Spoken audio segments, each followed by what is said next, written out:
Hola muchachos, de manera rápida les voy a explicar en qué consiste el diodo semiconductor. Vamos a ver esta presentación que es rápida. Prácticamente el diodo semiconductor es un dispositivo electrónico que nos permite el paso de la corriente en una sola dirección. Pero se preguntarán cómo funciona este dispositivo, ¿no?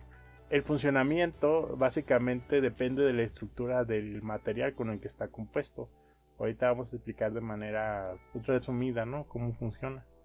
Para empezar, el diodo tiene una estructura que es así y está compuesto por dos materiales, ¿no? Dos materiales que tienen estructura cristalina. ¿Qué quiere decir estructura cristalina? Que los átomos están ordenados, ¿no?, como en arreglos, así como en filita. Hay una diferencia entre este material y este material, y la diferencia radica en que si bien de este lado tenemos átomos de silicio y de este lado tenemos átomos de silicio, uno que otro de estos átomos no es de silicio, al igual que acá, y en su última capa de valencia presenta un hueco vacío.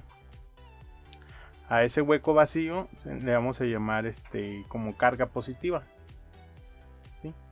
Quiere decir que queda un hueco aquí, un hueco acá, acá, acá, no en todos los átomos, ¿no? Pero digamos que es salteado, ¿no? Y del otro lado pasa totalmente lo contrario. Tenemos ciertos átomos que tienen un electrón de más en su última capa de valencia. Y eso nos va a dar materiales que llevan por nombre que están dopados, que tienen impurezas, ¿sí? ¿Por qué? Porque aparte de los átomos de silicio, tienen otros átomos que permiten hacer esos arreglos, ¿no? Entonces, de un lado tenemos cargas positivas, que son huecos, y de otro lado tenemos un electrón de más, que es carga negativa. Entonces, bien, regresando a lo que son las leyes magnéticas. No sé si recuerden, pero las leyes magnéticas dicen que polos iguales se repelen y signos opuestos se atraen. Entonces, ya una vez teniendo eso en cuenta, vamos a agregar una fuente a ver qué pasa. Entonces agregamos una fuente, ¿no? Una fuente de voltaje. Ignoren el color, ¿eh? Entonces, ¿qué pasa si yo conecto esta fuente aquí? Pues va a pasar lo siguiente, ¿no? Estos, como aquí hay carga positiva y aquí tienen carga positiva, ¿qué va a pasar? Estos se van a repeler hacia acá, ¿sí? Entonces se van a juntar acá.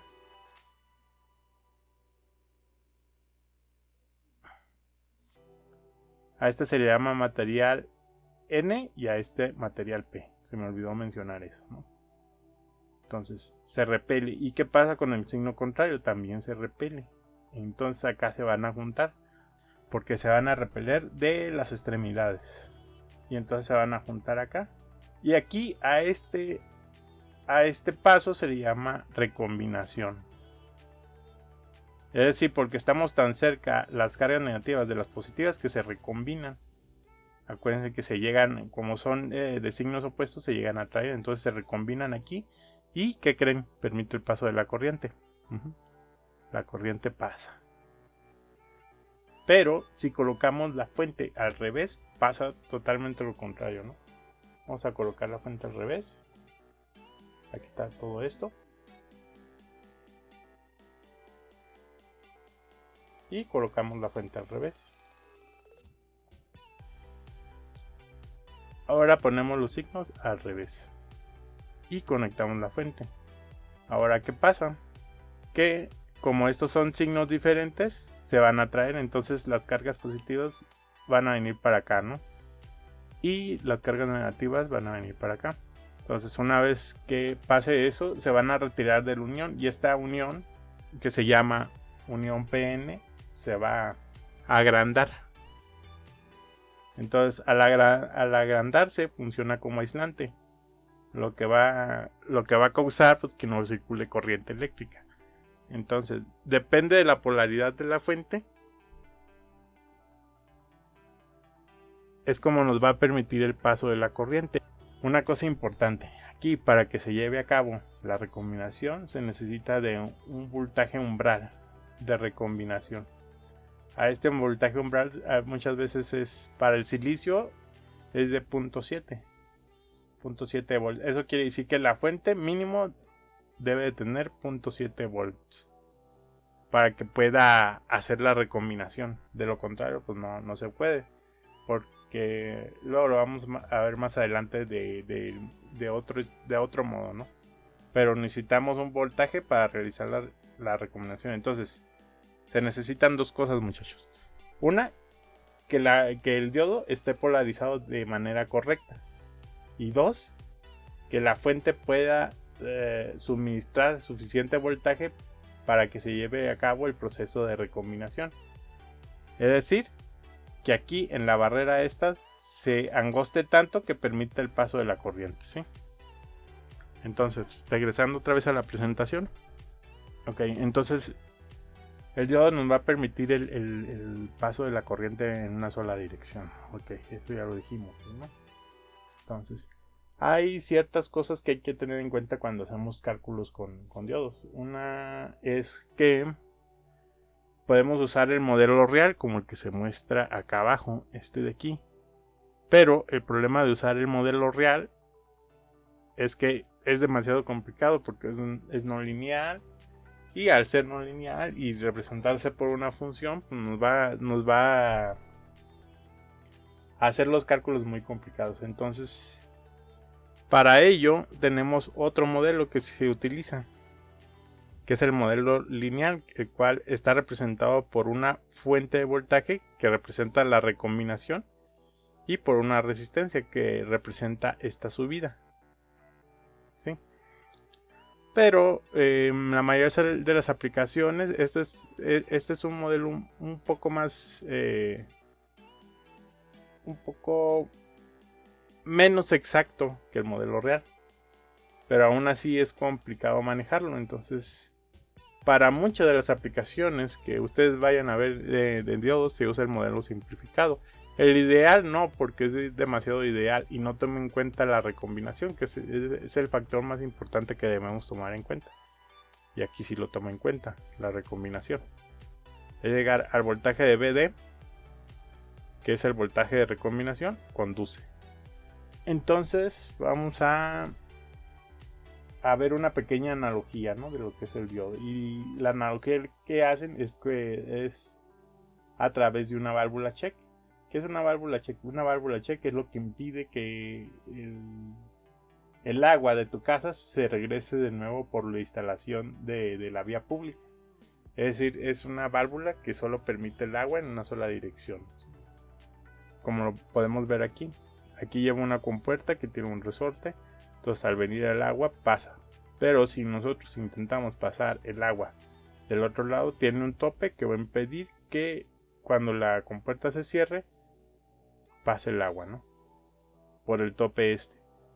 De este lado no lo tiene, entonces por lo tanto aquí sí se puede presionar y va a fluir por un lado. Este resorte representa precisamente la recombinación, ¿no?, como dice aquí. El punto 6 volts, que representa el voltaje de recombinación. O sea que hay que superar el voltaje de recombinación para que podamos hacer fluir la corriente, ¿no? Ok, ya una vez explicado el proceso por el cual el diodo funciona, que se trata de dos materiales, vamos a ver el diodo más clásico de todos, que es el diodo de silicio, ¿no?, como el que se muestra aquí. Esta es la simbología del diodo, el diodo real, como lo pueden encontrar en la tienda, y para dónde conduce la corriente. Aquí claramente nos dice que esta pequeña franja nos va a indicar para dónde tiene que fluir la corriente, ¿sí?, como lo vemos aquí. Entonces fluye en este caso en el sentido de izquierda a derecha. Entonces, una vez sabiendo eso, les debo de mencionar que hay distintos tipos de diodos, ¿no?, con diferentes voltajes de recombinación, diferentes niveles de corriente que pueden aguantar y diferentes voltajes que pueden aguantar. Los más comunes de los tipos de diodos que podemos encontrar son estos tres.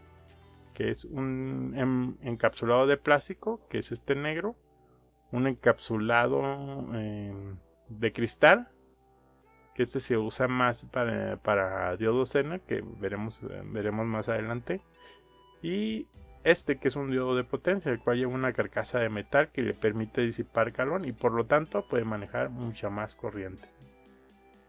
Esta carcasa de metal se puede conectar a un disipador más grande, como el que podemos ver aquí, ¿no? Heatsink. Tiene un ánodo y tiene también un cátodo, por el cual puede fluir la corriente. Y de este lado tenemos lo que son los números, ¿no? El más usual es el 1N40001, que es el que podemos comprar y que nos va a costar 3 pesos. Y de ahí en adelante podemos encontrar con mejores características, ¿no? Que aguantan hasta 1000 volts y que pueden conducir grandes corrientes y cosas así. En el caso del 1N4001 nos permite manejar un voltaje máximo, o sea, aguanta un voltaje máximo de 50 volts en sentido inverso y permite 1,5 amperes de corriente más o menos por ahí. Bueno, muchachos, eso sería todo. Nos vemos hasta la próxima.